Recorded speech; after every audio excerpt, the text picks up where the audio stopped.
Good morning, everyone. My name is Frank Baker. I'm the chair of the Committee of Planning, Development, and Transportation. I want to remind you that this is a public hearing being recorded and broadcast live on Xfinity 8, RCN 82, and FiOS 964, and streamed on www.boston.gov/city-council-TV. English wasn't my sport. Please silence your cell phones and all other devices. We'll also take public testimony. We'd like to appreciate it to sign in over here if you would like to. I don't see anybody in the audience, though. Today's hearing is on docket 1099 and 1100. These matters have been sponsored by the mayor and were referred to the Committee on Planning, Development, and Transportation on September 14th, 2022. Docket, we'll take both dockets together, but we'll speak on them separately. So we'll do 1099 first. Docket number 1099, a message in order for your approval in order to declare surplus the parcel of land currently owned by the City of Boston located at Harrison Avenue in the Roxbury District, Ward 8, parcel 0242604. And to transfer the parcel to the Public Facilities Commission for the care, custody, and management and control of said parcels.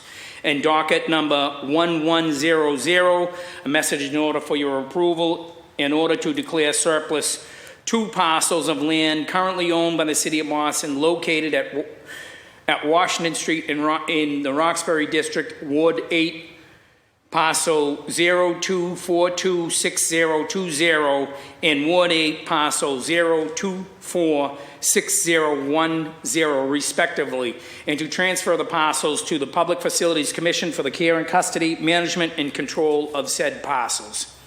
I'm joined here by Council President Ed Flynn, and at this point, Eddie, do you have an opening statement? Oh, Council Flynn. Neither do I. We'll jump right in. So if we start with 0199 parcel 02426040, basically, what is the parcel? What's it look like, and what are our intentions with it? And I'll turn it over to whoever wants to speak first. Let us know who you are, where you're from, and that sort of stuff. Sure. Thank you, Councilor. My name is Jamie Smith with City of Boston Mayor's Office of Housing. We're here to request the surplus of the parcel on Harrison Avenue. It is a long, irregularly shaped parcel, currently used as surface parking. And there has been a long planning process associated with the ultimate development of this parcel. It's been part of the Plan Nubian Square discussions, along with the Roxbury Strategic Master Plan. This process has been led by the Boston Planning and Development Agency, with an RFP issued for development of this parcel, along with a state-owned parcel located adjacent to it. And there's a proposed project that has been selected known as Nuba Residences, which is a mixed income development, 114 units of affordable rental and home ownership. So that is a development plan for this parcel. Donald, do you have anything to add? No, Councilor, just the fact that it was a very transparent process. We're excited about the work that was done in Nubian Square over the years, and as Jamie said, this kind of goes back a bit through the process. And again, nothing really to add. Okay, so the picture that I'm looking at here, I don't know if you have the same thing. That's not an existing building. This is what will be built, and this 9,000 square feet will be folded into that. That's correct. The parcel in the MOH inventory is actually the smaller portion of the land, but that will be included in the larger parcel for this ultimate plan development. And is the larger parcel the 38,265 square foot parcel known as parcel 8, That's owned by the Commonwealth of Massachusetts. That's correct. So on Harrison, if we go down Melnea Cass, like if I go down, Goodwill is here, Harrison cuts across It's directly across the street. from the Goodwill. Yeah. So there's actually curb cuts on each side of the street right there. There's fencing that wraps all the way around it. What you would notice now if you were to drive by it, we currently have an MBE contractor on the site, licensed to utilize the site. So you'll see, snow removal equipment, things of that nature. Yeah. The use in that case was really to keep the site under our control. Right. And not have to deal with some of the outside issues that are happening in and around that area. So it's a lay-down yard now. Yeah. And so how far along is the NUBA process? Because do they need to do an RFP with the state to gain the state? Do they have that from the state? Are they moving forward in the state's process? And this is just so we would need to be on board with the state process to be able to convey this land first to public facilities, then to the developer, that is NUBA?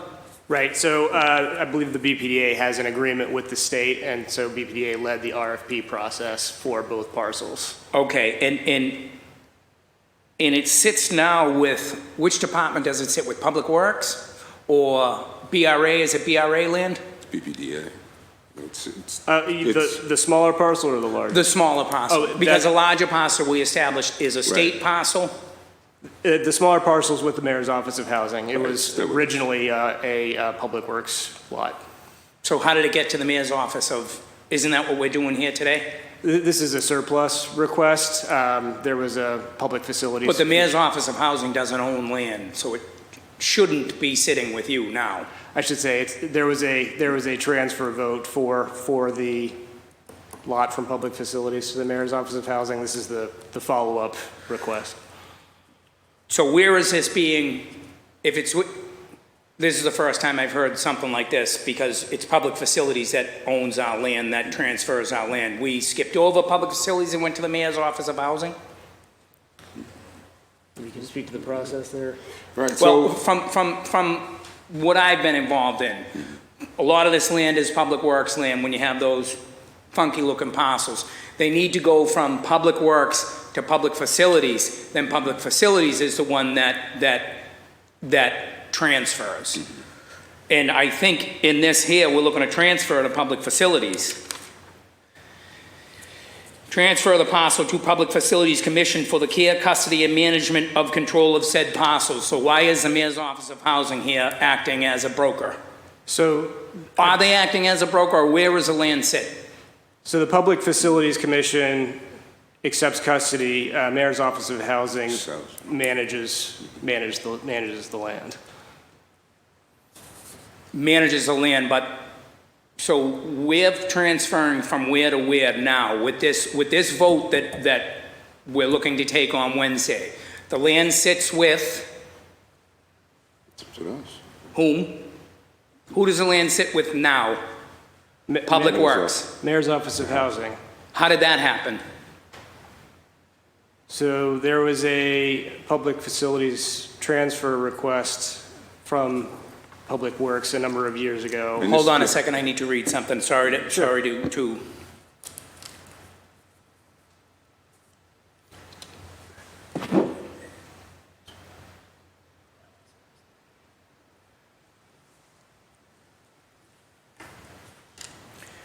Juan, when is this dated?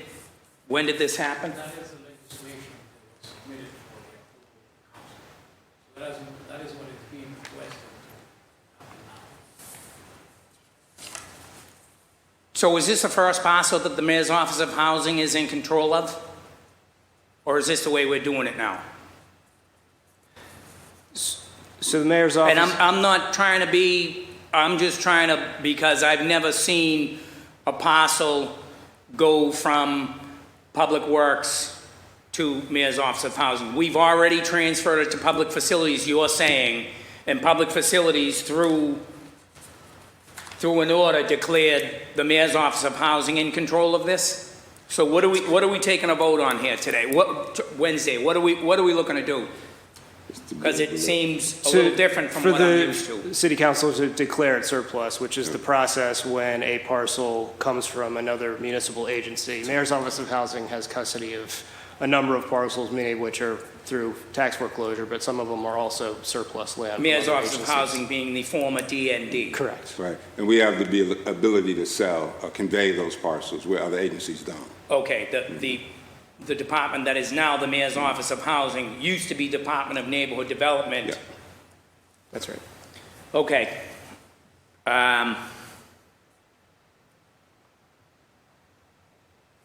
Eddie, do you have any, Council Flynn, do you have any questions? Thank you, Council Baker, and thank you to the panelists for being here. I don't have any questions, Council Baker. Thank you. Is the District 7 councilor aware of this and on board with this? We don't know. I'd say so. Yeah, these parcels have been subject to a pretty long planning process dating back to 2016, the beginning of the plan, Nubian Okay. Square. Okay. Fair enough. So Yeah. we're looking to surplus this. Correct. The vote is to surplus it. It's already in your hands. What happens if we don't surplus it? The surplus vote is so that we can then eventually transfer the parcel for development. And you're going to transfer the parcel. You've already been speaking with the developer who we've established as Nuba. Yes. And transfer, are we getting any money for this? When you say transfer? In this case, I don't believe so because it's a affordable project. So in the cases where projects offer a public benefit or they're subsidized to provide affordable housing, typically it's a nominal fee. Nominal fee. Okay.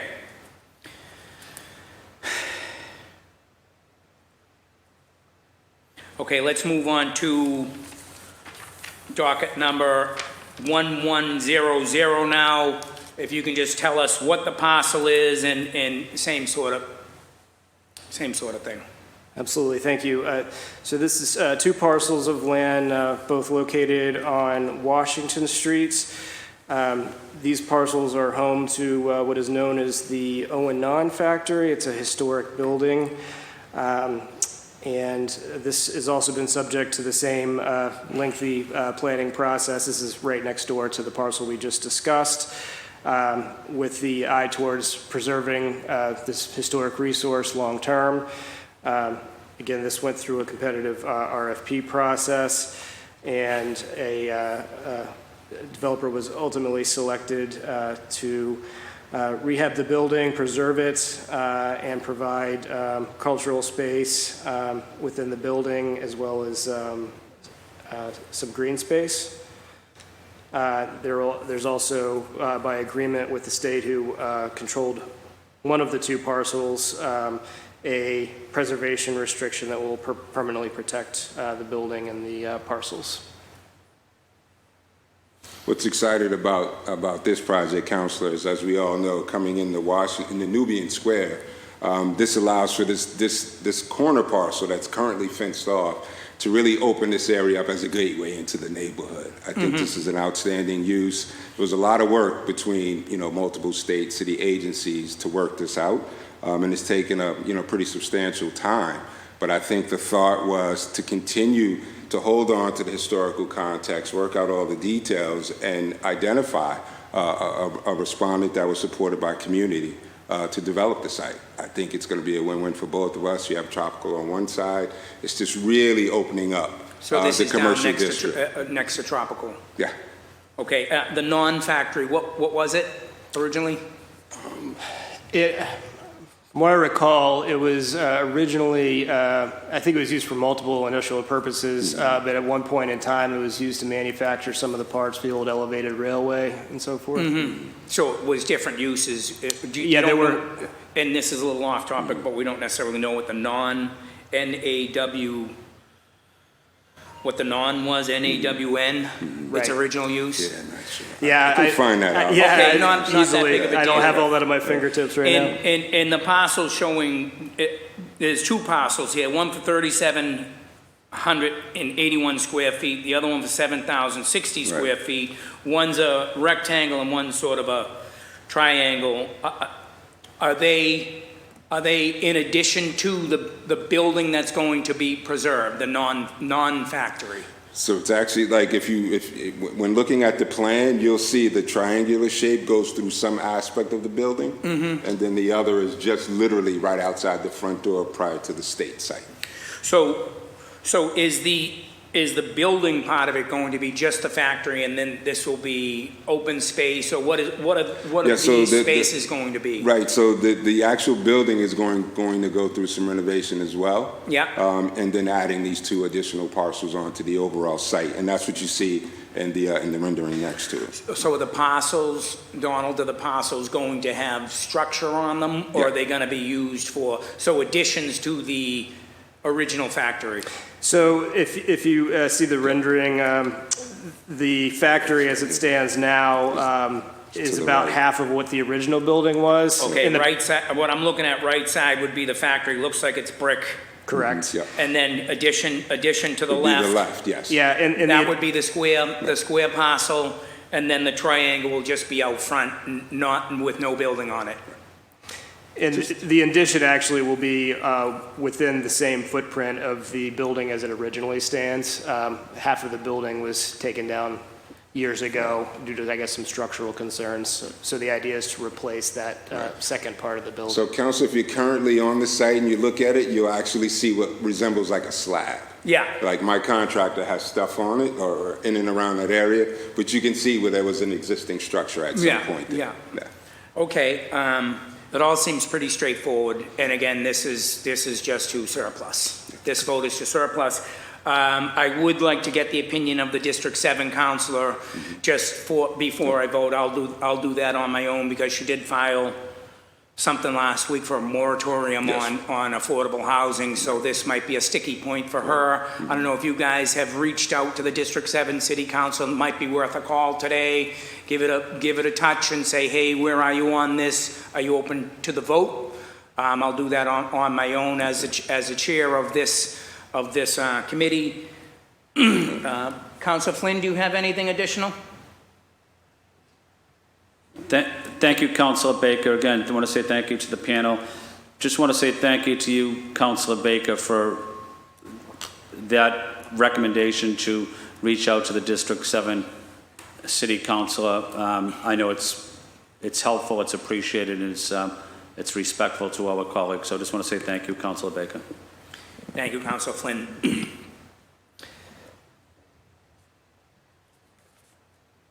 Just want to make sure all my ducks are in order here. Understood. Yeah. Okay, I think we're good here on this, gentlemen. Thank you for coming out today, and I look forward to working with both of you in the future. This hearing is adjourned. Thank you. Thank you.